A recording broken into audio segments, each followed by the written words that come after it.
नमस्कार साथियों, मैं हूं जितेश कुमार। आज हम इस बात पे चर्चा करेंगे कि भारत के प्रधानमंत्री नरेंद्र मोदी अभी ब्रिटेन की यात्रा पे गए हुए थे और ब्रिटेन की यात्रा के बाद वहां से वह जाएंगे जो एक अपने आप को इस्लाम का सबसे बड़ा देश बताने वाला मौजू का देश मालदीव, वहां पर पहुंचने वाले हैं।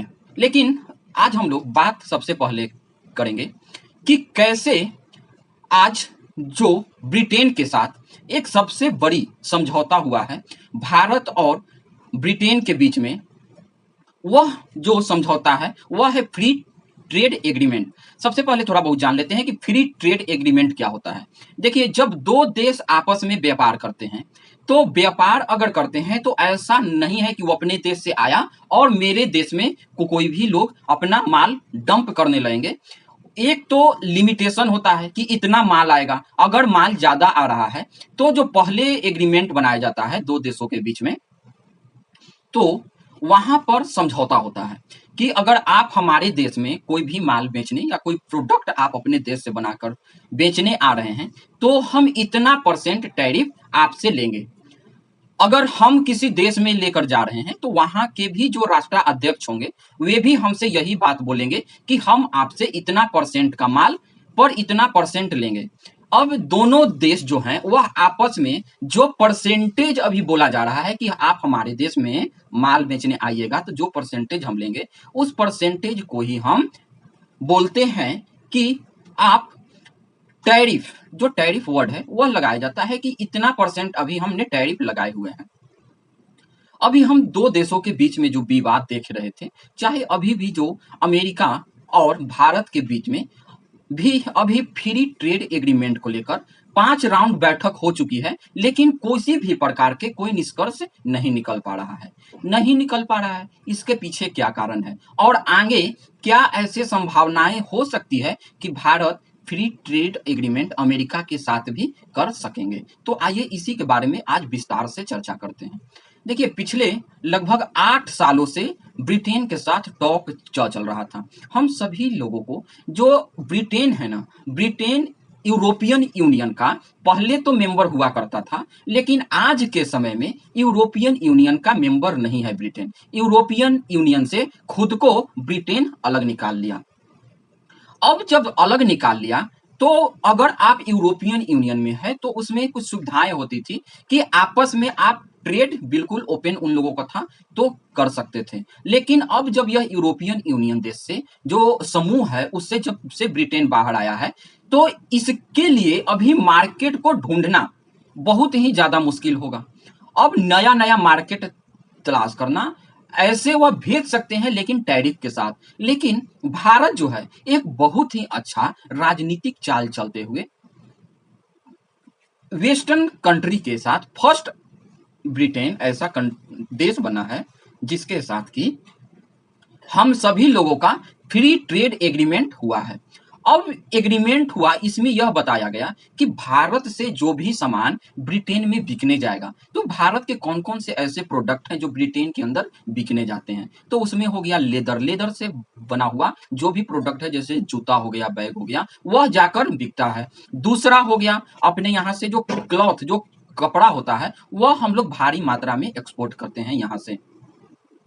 तीसरा जो हम सभी लोग देखते हैं उसमें और जो इंजीनियरिंग का जो भी मशीनरी पार्ट्स होते हैं वे जाता है, स्टील जाता है, बहुत सारी जो और भी जो खाद्य पदार्थ की जो सामग्री है वे भी ब्रिटेन में जाया करता था। लेकिन आज से पहले जो जाया करता था उस टाइम हम लोगों के ऊपर टैरिफ लगा करता था, लेकिन अब फ्री ट्रेड एग्रीमेंट के कारण अब यह टैरिफ नहीं लगेगा। अगर दूसरी साइड से हम सभी लोग देखने की प्रयास करें तो दूसरी साइड में अगर ब्रिटेन का माल भारत आएगा, क्योंकि वहां से ज्यादातर ब्रिटेन के अंदर जो भी बना हुआ गाड़ी है और भी कोई चीज है, तो ऐसा नहीं है कि उनका माल हमारे देश में आने के बाद जो प्रोडक्ट है हम पूरी तरीका से अपना मार्केट छोड़ देंगे कि ब्रिटेन हमारे यहाँ डंप यार्ड बना देगा। ऐसा कुछ हम लोग एग्रीमेंट नहीं किए हैं। हमारे देश में जो एग्रीमेंट है वह बताया गया है कि अगर अभी मान के चलिए कि उनका गाड़ी पर टैरिफ भारत की ओर से 75% लगाया जाता है, अगर 75% लगाया जाता है तो हम लोग उसको घटाकर 10% टैरिफ कर देंगे। इसका मतलब ये हो गया कि हम लोग अभी टैरिफ लगा रहे हैं 10% लेंगे, जहां 75% ले रहे हैं अब वहां मात्र 10% टैरिफ लेंगे। और ऐसा भी नहीं है कि हम ये बोल देंगे कि आप जितना माल आपके देश में बना रहे हैं आप हमारे यहाँ पर उसको डंप करते जाइए। इससे क्या होगा, इससे हमारे यहाँ का जो भी लोग और भी हमारे यहाँ भी उस प्रकार के चीजों को मैन्युफैक्चरिंग किया जाता होगा। अब अगर वह मैन्युफैक्चरिंग हमारे यहाँ करना स्टार्ट अगर वह होगा और प्रोडक्ट जब वे लोग भेजने लगेंगे तो हमारे मार्केट को क्या होगा, हमारा मार्केट को यहाँ का जो माल है वह तो फिर बिकेगा ही नहीं मार्केट में, क्योंकि वह तो डंपयार्ड बनाते चले जाएंगे। तो ऐसा नहीं होने के लिए हमने एक कैप भी लगाया है कि आप साल भर के अंदर मेरे यहाँ इतने ही माल भेज पाइएगा, मेरे मार्केट में आपको एक्सेस है। तो यहाँ तक उम्मीद है दो चीजें आप समझ लिए। देखिए, ब्रिटेन के जो पहले भी जो प्रधानमंत्री हुए, जो ऋषि सुनाक थे, वह भारतीय मूल के ही थे। तो जब ऋषि सुनाक थे उनसे पहले वाले भी सारे के सारे को एक ही चीज ये था कि भारत से किसी भी प्रकार से ट्रेड एग्रीमेंट हो जाए। अगर भारत से फ्री ट्रेड एग्रीमेंट हो जाएगा तो एक तो नॉन यूरोपियन जो है वह जो यूरोपियन ग्रुप से वह निकले हैं उनका जितना माल यूरोपियन कंट्री के अंदर उस प्रकार से बिकता था तो उधर से इधर बचने लगेगा, इधर इनको एक और बड़ा मार्केट का एक्सेस मिल जाएगा। और भारत हम जानते हैं कि दुनिया का अभी सबसे बड़ा मार्केट बना हुआ है, लगभग 140 करोड़ लोग यहाँ पर खरीदारी करने वाले हैं। इतना बड़ा मार्केट किसको पसंद नहीं आएगा।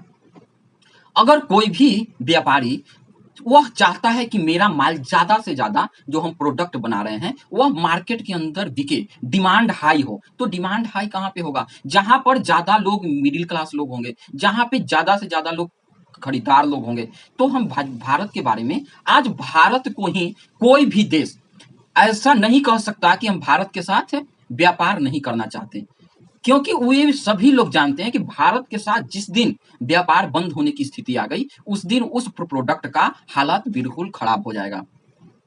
अगर आप उदाहरण के लिए लेना चाहते हैं तो चाइना, हम चाइना जानते हैं कि वह उसका बिजनेस मॉडल क्या है, अपने देश में वह सारी चीज को मैन्युफैक्चरिंग करता है और दूसरे के देश में एकदम डंप यार्ड बनाकर हर एकदम डाल देता है अंदर तक कि कोई और जो उस देश की अपनी कंपनी है वह बेचारी इतना ज्यादा कॉस्ट लॉस करके भेजता है चीन कि उतना मार्केट और उससे ज्यादा बनाने में ही खर्चा पड़ जाता है उस देश को। अगर इतना ज्यादा खर्चा जब पड़ जाएगा तो कैसे वह अपने मार्केट को एक्सेस किसी और के लिए दे सकता है। ये सब बातें बहुत ही ज्यादा महत्वपूर्ण है। तो हम लोगों ने चाइना के जब सामान का बाइकआउट स्टार्ट किए तो चाइना को मार्केट धड़ाम से नीचे गिरने लगा और वही अभी तक ये बात है कि अभी तक उसका मार्केट उठ पाने में संभव नहीं हो पाया है। तो अभी जो ब्रिटेन के केन स्टारमर जो प्रधानमंत्री है वह इस चीज को बताएं कि हम बहुत ही ज्यादा भारत के प्रधानमंत्री नरेंद्र मोदी के साथ फ्री ट्रेड एग्रीमेंट करके आज बहुत खुशी महसूस हो रही है। और एक बात और बताते चले कि अब जो पहले भारत और ब्रिटेन के बीच लगभग वही 76-60% $60 बिलियन तक ही व्यापार हो पाता था, लेकिन अब व्यापार का जो अमाउंट है, जो वॉल्यूम है, वे भी बहुत ज्यादा बढ़ जाएगा। जहां $60 बिलियन का हुआ करता था व्यापार, अब आगे आने वाले समय में अभी जो ट्रेड एग्रीमेंट जब दोनों देश साइन किए तो उसमें बोला जा रहा था कि इन लोगों का अगले 5 साल में लक्ष्य है कम से कम इसको 150 से $150 बिलियन ले जाने का। अब 100 से $150 बिलियन अगर एक दूसरा के साथ व्यापार होने लगेगा, अभी भारतीयों के लिए यह बहुत ही अच्छा अपॉर्चुनिटी है कि वह दूसरे देश में अपना माल भेज सकेंगे। अगर दूसरी साइड हम देखने की प्रयास करें तो एक क्वेश्चन आएगा कि अब क्या अमेरिका के साथ भी कुछ उम्मीद बन रहा है। तो उम्मीद बनना, और डोनाल्ड ट्रंप अभी जिस प्रकार से वह एकदम एक्टिवेट हुए हैं, वह सिर्फ उनको टैरिफ डराना, जिस हालात से वह चल रहे हैं, तो अभी 1-2 मंथ के अंदर ये बात कंफर्म है कि बिल्कुल डोनाल्ड ट्रंप भी शांत हो जाएंगे। वे भी ये सारे जो काम कर रहे हैं वह इस प्रकार के काम से पीछे हट जाएंगे। और आगे वाले जो आने वाले वीडियो है उसमें हम लोग जरा मालदीव को देखेंगे कि कैसे घुटनों के नीचे आकर वही इस्लामिस्ट जिहादी जो भारत आउट के नारे से बना और फिर भारत का जो थूका हुआ है वह चाटने के लिए तैयार हो गया। तो आप इस वीडियो में अगर जानकारी अच्छी लगी हो तो आप हमारे चैनल को ज़्यादा से ज़्यादा लाइक कीजिए, सब्सक्राइब कीजिए और शेयर कीजिए। तब तक जय हिंद, जय भारत।